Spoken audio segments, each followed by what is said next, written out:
Yo, how you doing, people? Yeah, basically, um, it's that spontaneous video time again. I get an urge to do a video. I talk about things. I'm thinking about something, and I just think, you know what? I gotta get this down, or I'm gonna forget it. That's the truth, you know. I'm not even making these videos for you at all, or for YouTube. I'm doing it so I don't forget it. I'm too lazy to write it down. That's not true. It's kind of true. It's half true. You'll never know. Is it true? Isn't it? Only I know. Do I even know? Forgot. Maybe I'll watch this video back and find out. Anyway, sayings, sayings, phrases, famous, well-known sayings. Um, let's go with some that I've just worked out. And if you worked this out too, then that's cool. But it seems that not a lot of people have, which is kind of mad and scary and sad and well worrying actually, because people seem to like live by these things and whether consciously or not, and we all know them, and where do they come from, and why are they drummed into us, and why are they, you know um good things come to those who wait. No, they don't.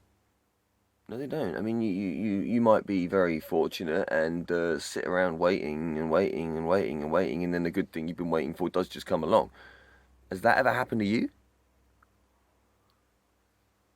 Do you know anyone that's ever just sat around waiting for something really good they want, and they just wait and wait and wait and just sit there waiting, and then it just comes to them?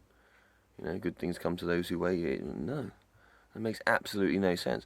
Why is that even a phrase? That's fucking stupid. I mean, basically, the reality and truth is good things come to those who don't fucking wait. They get out there, they work their fucking ass off, and they chase what they bloody want. They chase that good thing, and they go get it. You do. It's the opposite. You don't fucking wait. What is all that about? And keep your friends close and your enemies closer.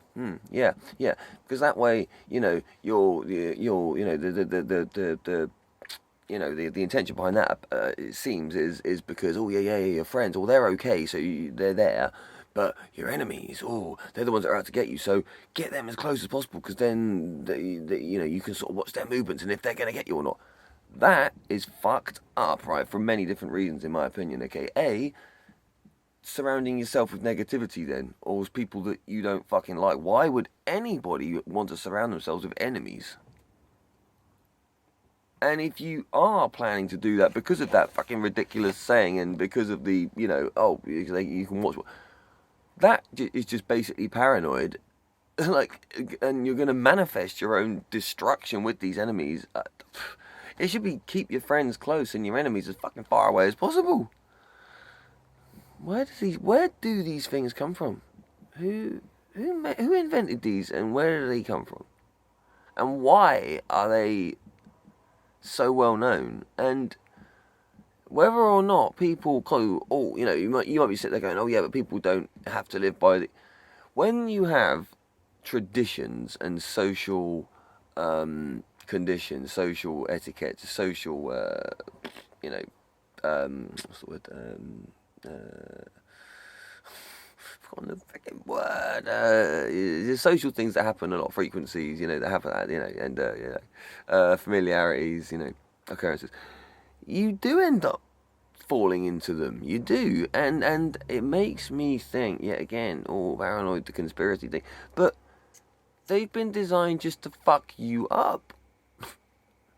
It's just another one of these dumbing down, raising the fear vibration, negative outlook things that are implemented into society from a very young age to us, to make sure that no one really excels, and no one is really happy, no one's really confident, no one's really secure. Yeah, I mean, keep your friends close, your enemies closer, for starters. I mean, you tell someone that, they may not even have any enemies. They're going to start looking for them and wanting to hang out with them. And it just doesn't make any fucking sense. Other stupid sayings, like, it's always the last place you look. And of course it is. You're not going to carry on looking after you found it, are you? And like, and the sod's law, that is. Sod's law, that is. wait around all day for a bus, and then 2 come at once.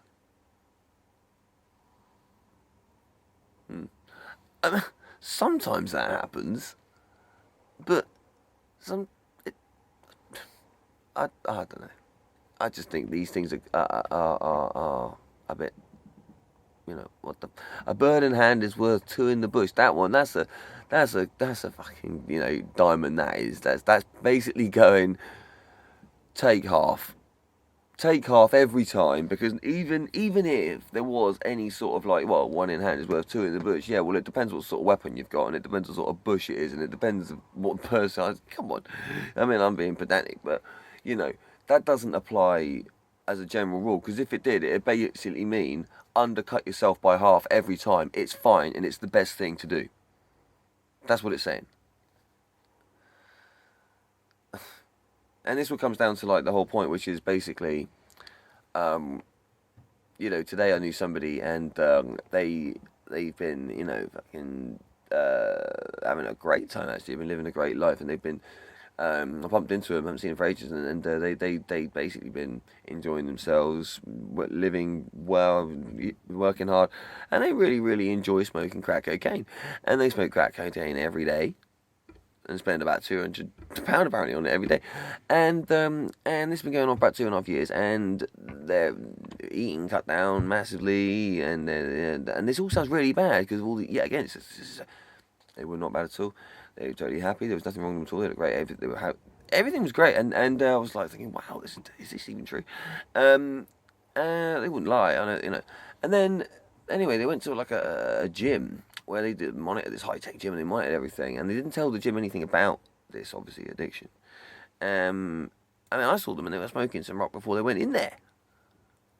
Literally. And then they came out and had the highest fucking natural, like, body, balance score of somebody. And this is not a gym-going person at all. They thought they'd do this because, I don't know, it's got, offered to them or something like that. It's something they thought they'd try something new. They're getting quite creative and outgoing in this crack smoking world, as opposed to the myth of, being a recluse, stealing your grandma's jewellery and, yeah. Right. So anyway, that led me on to thinking these myths, all these urban myths. It's almost like everything you're fucking told is the opposite. It's bollocks. This world seems to get worse, like that for me, and for what I see, and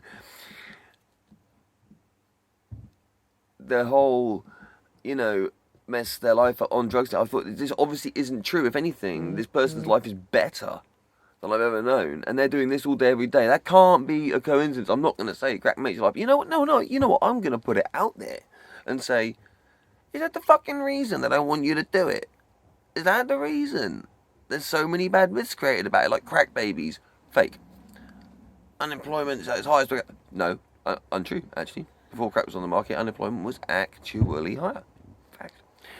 It's very easy to blame stuff, isn't it, when you don't want to, you just scapegoat going. You can just go, anything that goes wrong in the world, crack.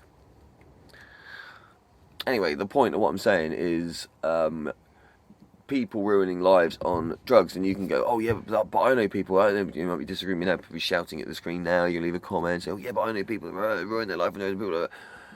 Yeah, but that doesn't mean, just because you know someone that ruined their life because of drugs, that just means obviously they weren't a very fucking organised person. Now, I'm not saying that the drug didn't completely fuel it. What I'm saying is don't be so quick to blame the fucking drug.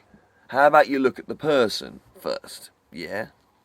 I mean, that is a bit logical, isn't it? I mean, I would, if somebody crashed a car, I wouldn't immediately go, oh, that's that unleaded. That's that unleaded. When there was lead in it, wouldn't have crashed.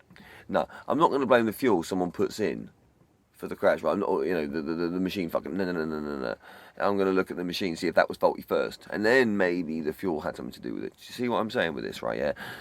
Anyway, people fuck their eyes.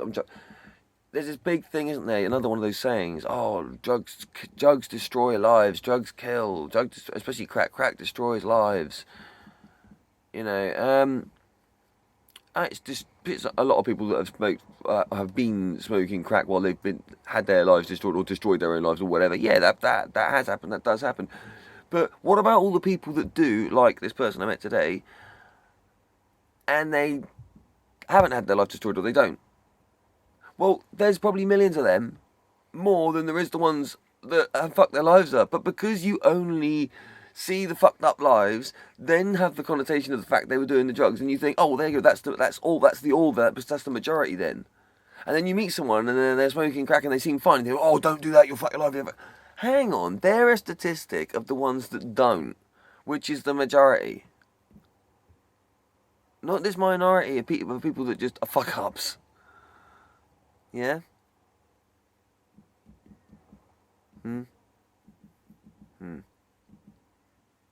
Whereas alcohol and cigarettes are legal, and go and have a drink, and it's absolutely fine in the pub. Yeah, by the way, it's far worse for you. Here's a little thing, right here. Spend £200 a day on alcohol for 2 years, every day. Drinking £200 a day, every day. Go to that gym and do that test on your body and see what it says. It's not going to say the same as the person that did the £200 for crack every day. I promise. Anyway, I'll leave you with that. See if you can read between the lines, people. Peace, yeah.